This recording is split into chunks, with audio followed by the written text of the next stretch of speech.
Chico, vamos falar. Então, eu queria que você contasse um pouco pra gente como é que foi esse negócio do podcast com o Denilson, né? Porque lá, quando o Denilson veio aqui no nosso programa, ele falou que tava planejando fazer e tal também. Sim. E aí vocês começaram a fazer... De onde que veio, assim? Porque vocês fazem... Eu acho que você falou uma vez por semana, né? Isso. E como é que foi essa chegada? Porque da sua proximidade com o Denilson, pra vocês fazerem isso juntos, como é que foi essa história? Bom, primeiro, obrigado pelo convite. Muito legal estar aqui, né? Vocês são um fenômeno na internet, aqui no YouTube, uma plataforma que eu também navego humildemente, então muito, muito legal estar aqui para falar sobre futebol, né? O podcast foi um casamento muito natural, na real, que já rolava com o Denilson no Jogo Aberto ali, a gente já teve uma sintonia desde sempre, assim, o que é muito louco, né? Porque o Denilson, vocês também, né? A gente viu jogar e comemorou o pentacampeonato lá, pelos clubes onde ele passou, e assim, a gente sempre teve uma sintonia muito grande. E o Denilson sempre tem uma vontade muito grande, né, de fazer algo mais autoral, assim, né, na própria Band, pode ser que aconteça, né, ali na frente.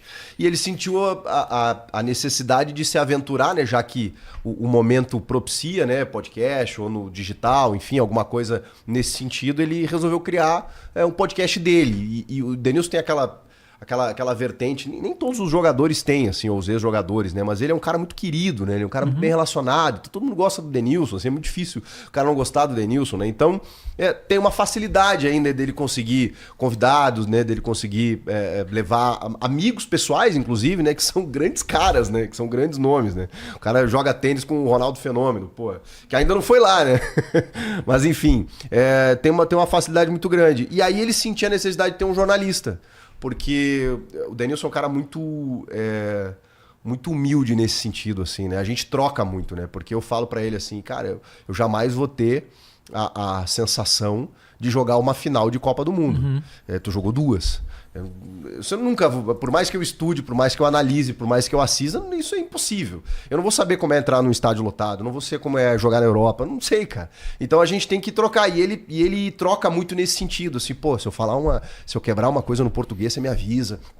Se eu falar um negócio que você achar que tá ruim, me fala. Então a gente sempre se ajudou, porque eu também sempre disse pra ele, cara, muitos detalhes, às vezes, assim, de uma lesão, um jogador que machuca, o Denilson já fala, pô, isso aí, assim, ó, quando o cara pisa errado e tal. Ele tem a coisa que a gente não tem, entendeu? Como comunicador, como jornalista. E aí ele sentia a necessidade de um interlocutor, embora no podcast ele seja o cara, porque também é pra estimular ele pra isso, né?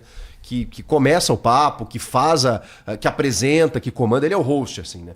E eu ali ajudo nas perguntas, no bate-papo, e me solto, e faço algo até que não consigo fazer no dia a dia. Então, cara, foi uma coisa, assim, super natural, deu super certo. O Denilson também navega por outros mundos, né? Ele também é um cara da música, do pagode, do entretenimento. É um cara que, quando jogador, frequentava a pizzaria do Faustão, né?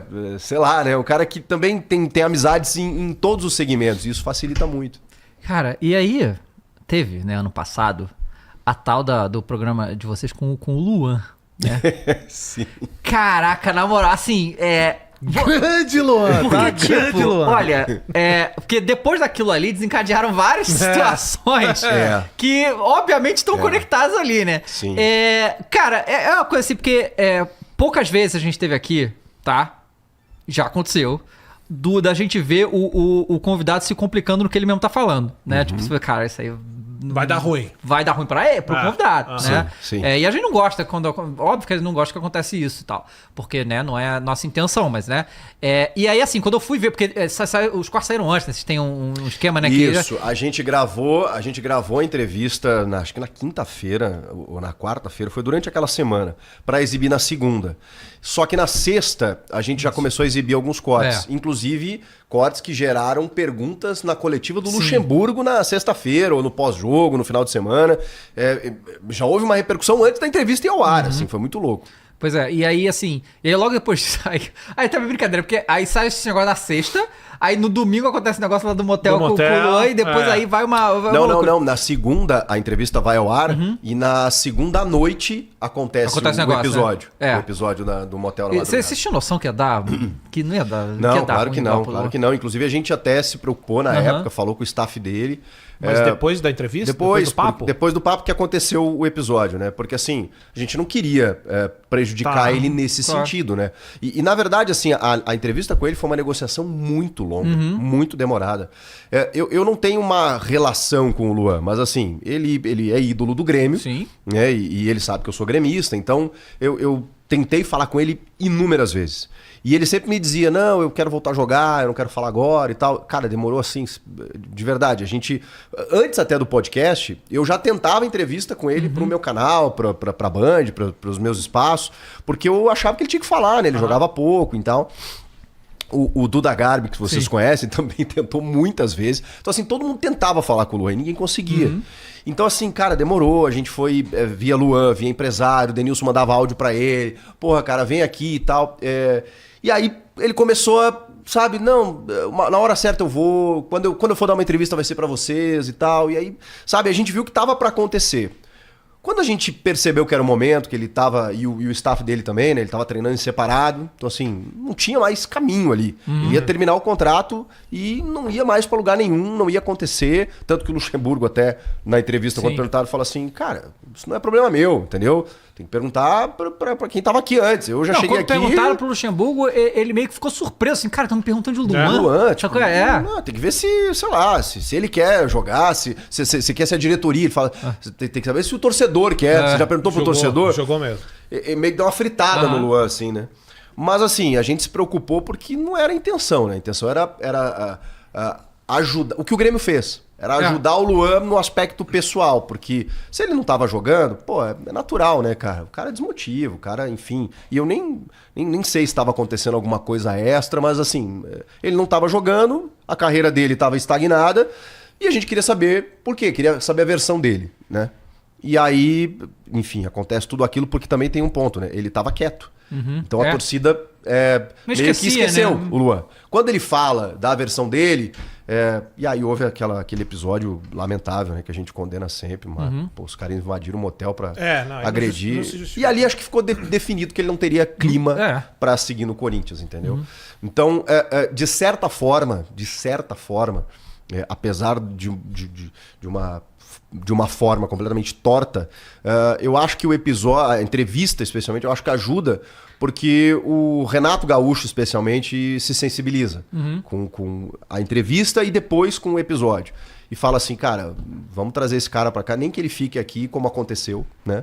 Ele não teve vida longa no Grêmio, mas pelos relatos, assim, ele estava mais feliz, ele foi abraçado quando chegou no aeroporto, algo que ele não tinha aqui, né? Então, assim, foi para casa lá, entendeu? Ganhou um salário módico pro futebol, né? 50 mil reais para cumprir um contrato até o final do ano, tentar se recuperar, jogou alguns minutos. Também era difícil, porque ele ficou um ano, não é sem jogar, ele ficou um ano sem treinar. Em alta competitividade, sabe? Ele ficava correndo em volta do gramado. Então, ele tinha que readquirir ritmo de treino, depois ritmo de jogo, e no meio de uma temporada em que o Grêmio estava disputando o título brasileiro.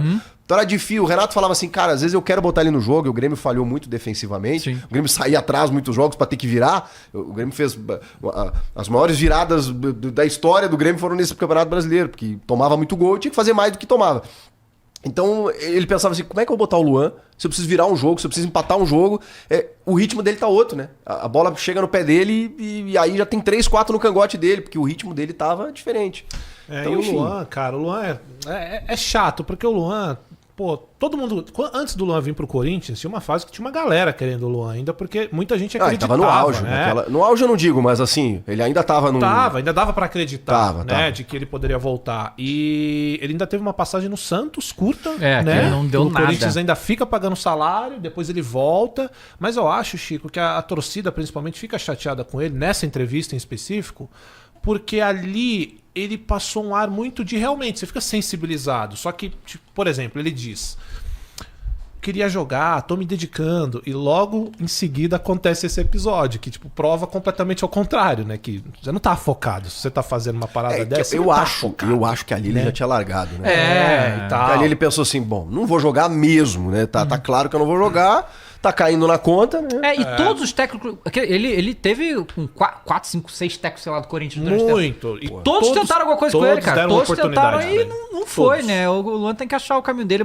Assim, pra, né, a galera que é os gremistas devem ficar chateados porque é a puta de um ídolo, né? É muito louco isso, né? doido, E a gente até ficou chateado com essa não renovação, porque tinha uma André ideia... agora. Porque tinha uma ideia de que assim, beleza, o brasileiro não deu porque a competitividade estava outra, ele chegou no meio da temporada, mas pô, deixa até o fim do gaúcho, o nível é outro, ele vai fazer uma pré-temporada, vai estar mais tempo, daqui a pouco ele joga uns minutos, o Grêmio vai ter Libertadores, né? Bota ele pra jogar ali, mas assim, o que chegou pra mim é que ele e o empresário, né, eles não quiseram renovar pelos mesmos moldes. Que era aquele risco praticamente zero, porque o Corinthians estava pagando muito dinheiro para ele. Muita grana, nossa. E o Grêmio tava não pagando nada, né? Então, assim, pro Grêmio valia o risco. É um ídolo, é um cara querido, entendeu? O Renato gosta dele, ele gosta do Renato. Mesmo se ele não desse certo, você não gastou muito, entendeu? E o Grêmio quis fazer no mesmo sentido, o staff não, preferiu seguir a vida e tá tudo certo. Dificilmente tá tudo alguém vai dar... Assim, ele provavelmente teria chance em Série B em times menores. Eu acho que ele tem mercado. Só que a parada foi quando tava no Corinthians, ele não queria, né? Só que agora ele não tem mais contrato com o Corinthians, né? Agora mudou. Agora mudou. E acho assim, acho que financeiramente... Acho que ele fez o contrato da vida dele, né? No Grêmio antes lá também já não ganhava mal. Então acho que financeiramente ele tá resolvido. Então agora ele tem que recuperar a carreira. Tem que ir buscar algum lugar para recuperar a carreira. É uma pena, porque o Luan, o quê? 30 anos? Acho que 30.